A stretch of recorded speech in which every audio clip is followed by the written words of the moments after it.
और कौम की बनाई रियासत इसको समझने की बड़ी लोड़ है कि रियासत की करती है और वो कौम वो लोग उस वास्ते की करते हैं। एक कंट्रैक्ट होता है फर्क और रियासत का। रियासत ने उस कौम को प्रोटेक्ट करना होता है और प्रोटेक्ट करने के सबसे पहले की होता है कि उसकी आइडेंटिटी उसकी शनाख्त उससे किसी दुनिया के विच कोई कंप्रोमाइज नहीं होता। रियासत वो देती है।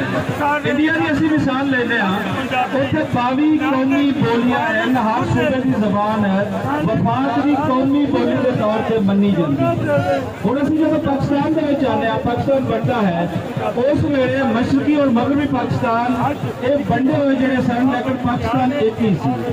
उन्होंने बंगाली सन, बंगालियों ने अपनी जबान की जी मूवमेंट चलाई 1948 उन्होंने कहा कि उर्दू के इक्वल बंगाली को रख लिया जाए।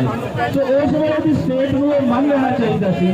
स्टेट ने 1928 ये नहीं मनी और किसी भी स्टेट के अंदर जो लोग उसको चला रहे होते हैं, जो इदारे चला रहे होते हैं, अच्छे काम भी करते हैं, बुरे काम भी करते हैं। पाकिस्तान की रियासत को जो चला रहे थे उन्होंने उस वेले बहुत बुरा किया, तशद्दुद का मुजाहरा किया और उस वेले की उर्दू उसको कौमी भाषा के तौर पर जबरदस्ती तस्लीम करवाया।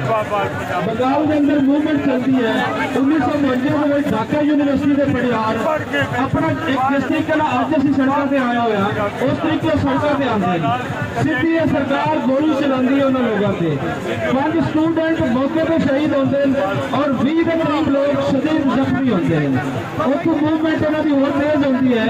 यही रियासत 1954 उन्होंने मंग मान लेती है कि उर्दू में इक्वल बंगाली लैंगुएज चलेगी, लेकिन एक पाड़ पै गया जो लैंगुएज की बुनियाद से सी उनके अंदर 2-3 होर चीज़ा भी सी, लेकिन सबसे बड़ी जो लैंगुएज का वखेवा से चाह रहे थे कि उस वेले पाकिस्तानी सरकार जी दुनिया सूबे दी जबाना जी कौमां दी जबाना है।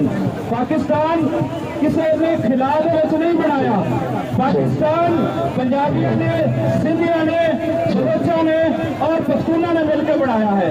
पाकिस्तान अमेरिका बैठे कैलिफोर्निया स्टेट के लोगों ने नहीं बनाया, स्विट्जरलैंड ने नहीं बनाया, पाकिस्तान ने दुनिया वारिस कौमां ने बनाया है। तो चाहिए सी कि इतनी बोलियां का एहतराम होगा, इतों के लोगों की जो स्टेट ने रिटर्न करना सी वो कर दी, लेकिन स्टेट उस वेले लिया अज तक गलत साइड से चल रही है।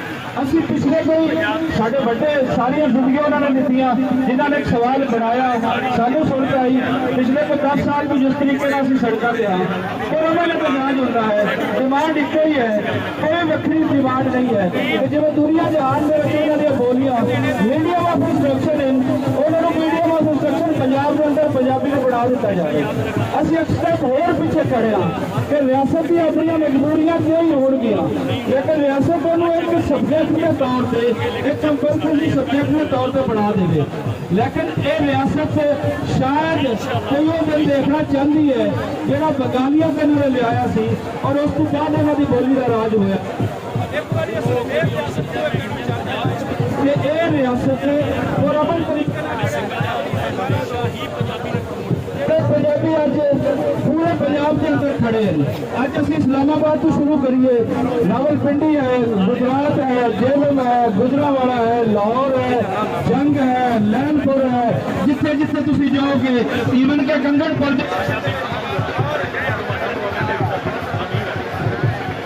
हेलो कंगनपुर और पाकपतन के शहरों के भी बड़े बड़े इकट्ठ हो रहे हैं। परसों तुम हजारों लोगों का मजमा तुम मिंजराबाद के अंदर देख चुके हो। आम लोगों की जी मंग है उसने मन लेना चाहिए है, क्योंकि पंजाब का कोई ऐसा पोर्शन सानू नजर नहीं आता जिथे पंजाबी की डिमांड नजर नहीं आती। तो जी गल मैं पहले की सी कि स्टेट और फर्द का एक एग्रीमेंट होता है। स्टेट ये नहीं होती कि खुदा की तरफ कोई हुक्म नाजिल होता है कि तुम इस स्टेट को मनना है। अगर कोई स्टेट तुहाडे हकूक का तहफ़्फ़ुज़ नहीं कर रही तो तुम ये सवाल चुकन के हक बजाना बोलते हो कि मेरे हकों की वायलेशन क्यों हो रही है। सो दुनिया का सब तो जो पहला हक है वो बोली का है।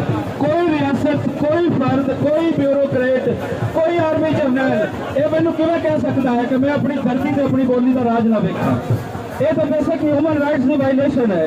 ਸੋ ਸਰਕਾਰ ਨੂੰ ਜਿਹੜੇ ਚਲਾ ਰਹੇ ਹਨ ਉਹਨਾਂ ਨੂੰ ਅਸੀਂ ਇੱਕ ਆਖਰੀ ਜਿਹੜਾ ਮੈਸੇਜ ਦੇਣਾ ਚਾਹੁੰਦੇ ਹਾਂ ਪੁਰਅਮਨ ਤਰੀਕੇ ਦੇ ਨਾਲ। ਇਸ ਤੋਂ ਬਾਅਦ ਸ਼ਾਇਦ ਅਸੀਂ ਪੁਰਅਮਨ ਦੀ ਰੱਟ ਨਹੀਂ ਲਾਵਾਂਗੇ।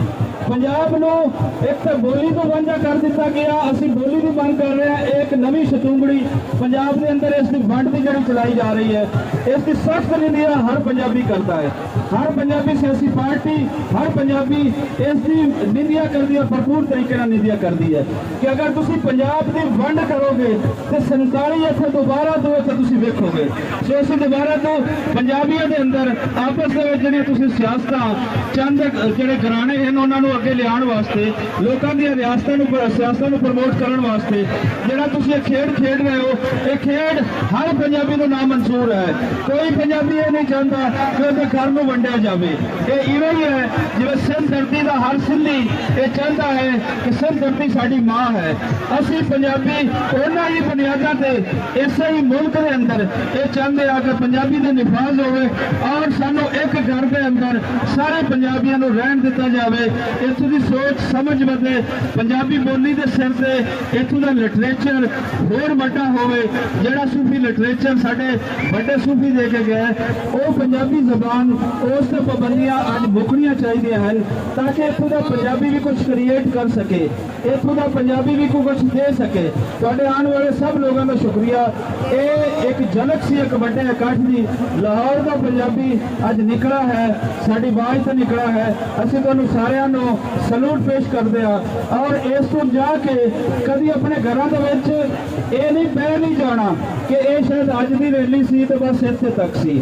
ਅਗਲਾ ਰੂਟ ਪਲਾਨ, ਅਗਲਾ ਲਾਹੇ ਅਮਲ ਸਾਡੇ ਮਿੱਤਰ ਪਿਆਰੇ ਮੁਦੱਸਰ ਇਕਬਾਲ ਬੱਟ ਔਰ ਉਹਦੇ ਨਾਲ ਇਲਿਆਸ ਘੁੰਮਣ, ਇਬਾਦ ਨਬੀਲ ਸ਼ਾਦ, ਬਾਕੀ ਜਿਤਨੇ ਦੋਸਤ ਹਨ, ਬਾਬਾ ਨਜਮੀ ਹਨ, ਅਸੀਂ ਸਾਰੇ ਮਿਲ ਕੇ ਤੁਹਾਨੂੰ ਦੇਵਾਂਗੇ ਕਿ ਅਗਲਾ ਅਸੀਂ ਕੀ ਕਰਨਾ ਹੈ। ਸੋ ਉਹਦੇ ਵਾਸਤੇ ਡਟੇ ਰਹਿਣਾ, ਤਿਆਰ ਰਹਿਣਾ।